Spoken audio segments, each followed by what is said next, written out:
one of the things that I feel like I've heard this week is that it seemed as though during the medieval period, during the time of Andalous, that science and belief seemed to walk hand in hand, that the people who were most educated and most religious were also the ones who were really pushing the boundaries of science.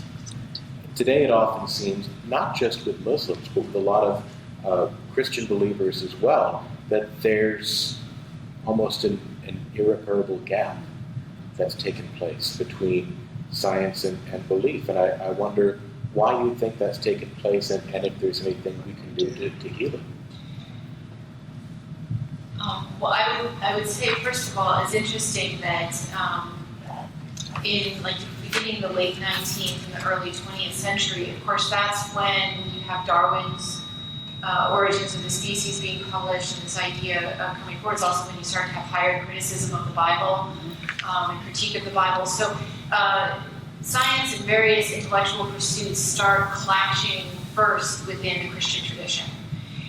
It's sort of earlier than that, science, Galileo, and things like that. But you come to there's a kind of critical set of things that happen around the 19th century. And Muslims were aware of that. Muslims who knew something about Western tradition were aware of that. You have a lot of modernists, Islamic modernists, around the turn of the 20th century that are kind of aware of this idea that religion, specifically in Christianity, is kind of clashing with science. And they're really almost, sometimes they're called neo-rationalists, but they're people who are very interested in saying, yeah, we don't have that problem in Islam. Islam is a very rational religion where our religion isn't based on mysteries, it's not based on miracles, it's very scientific, it talks, it's this kind of the observation of the world. Yeah, it's based, the Quran often says to observe the world around you as guides and so forth. And so there was a kind of movement that was really in this colonial period where they're encountering the problems that European societies are having with these developments and trying to respond by saying Islam is very rational. And that continues really, certainly for a long time, still continues for a lot of people today, this idea of Islam as a rational religion. But that's distinct from, we look at the Islamic world, most Islamic countries are not at the forefront of scientific development today in the way they were in the past. And that I don't think has to do with religion. It's very rare, even with something like evolution, which you would think anyone who believes in a creator God, how are they going to justify that, the idea of evolution? But that's not the same sort of real hot-button issue in the Islamic world that it is for Christian, conservative Christians. So it's the problems for the kind of the fact that the Muslim world is not at the forefront of science isn't really a religious problem. It's more a problem for the development of education and really the decimation of traditional forms of education that happened in some ways during the colonial period.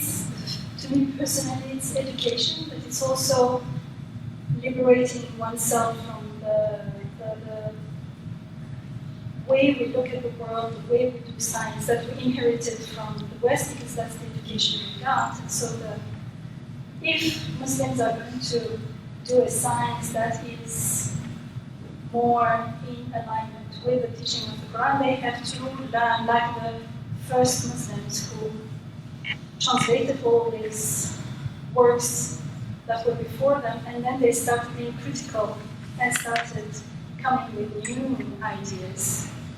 I mean, then it was revolutionary to think of not only numbers but functions, but Euclidean space was, okay, why should space be like this? It is curved and things like that. I think Muslims need now to be a little bit more critical, not in awe of all the technology, because technology makes us think that condone whatever the philosophy of science. The philosophy of science has lots of things that are, to me, don't make sense, but they are there just because we think if technology works, therefore whatever science says is correct, and as if it's the golden cow.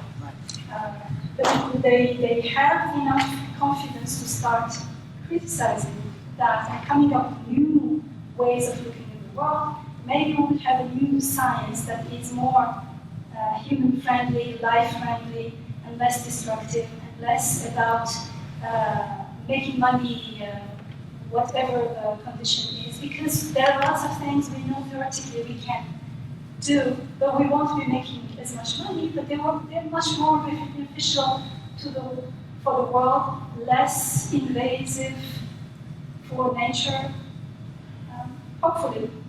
Not only Muslims, but anyone out there.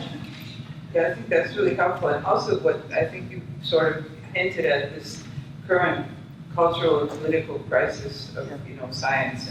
And I do think that that is not scientific, because a lot of the people who are putting forward that, well, I think it's more akin to a hissy fit than really, because they're happy to make use of technologies to spread the word about how science is worthless or something like that. But I really, buy into what you say about thinking, ways to not just do something because you can, but because it's going to be somehow evaluated first for its helpfulness. And I also want to maybe take us a little bit away from the Muslim world and the other world. We all live in one world, and there are people all over the place doing all sorts of stuff. There are Muslim scientists in so many countries and universities. There are Western scientists teaching in universities in Muslim countries. Everybody is sharing information out there.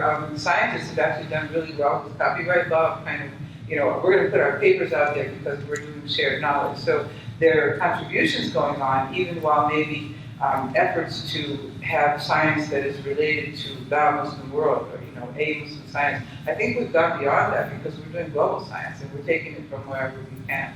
And individuals are contributing, and collectives are contributing.